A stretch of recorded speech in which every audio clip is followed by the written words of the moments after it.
All right, this is the aquaponics system we have set up. Just take a look at it there. We used to have some of those set up as media beds, where they have this pumice type stuff inside of them. But they were getting dirty and they worked, but it wasn't really what we were going for. This fish tank is about 350 gallons, and I think we have about 45 tilapia in there, and they got huge real fast, and they love to eat. I put this little net structure just with some PVC pipe on top of it to keep them from jumping out too much. The down pipe goes down and then across the bottom a little bit, and it's perforated at the bottom, so the water comes in and then flows out when it gets to a certain height, and that brings a lot of the waste out of the water. Comes down here into past the filter into the sump tank. Once we get in the sump tank, you see the water comes to a certain level.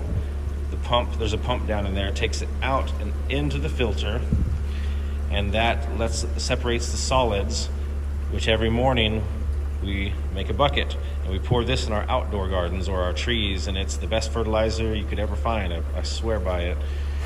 And then the cleaner water comes out here, gets redistributed to the tank and to our grow trays. And these are just floating styrofoam trays. Inside is just water. And there's a pipe down right there that controls the height of the water.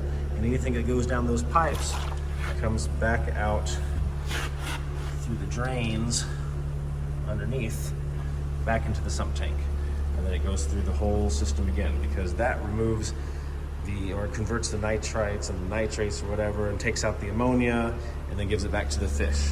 So it cleans their water for them as the plants grow and get bigger. And you can see, and we do this year round. In the wintertime, we still have all this kale and greens and whatnot, and you'll see their roots are bare, just like that.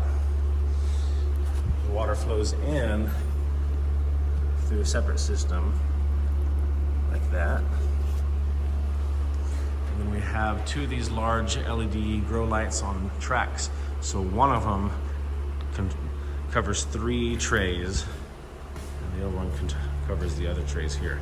And they just go back and forth all day, and we have it on a timer to turn them off nighttime hours. And we've been loving it.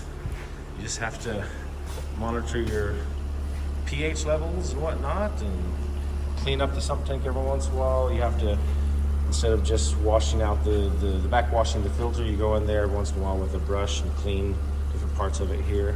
This is, I believe, the Endurance 2000, something like that. A couple different compressor pumps, one of them to pump air through here to make the filter work. Another one pumps air directly into a stone here.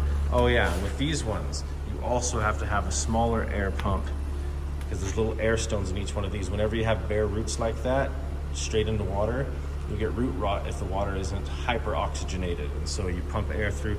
It's just a little ball about this big that's down in there that diffuses air into the water so that there's no root rot.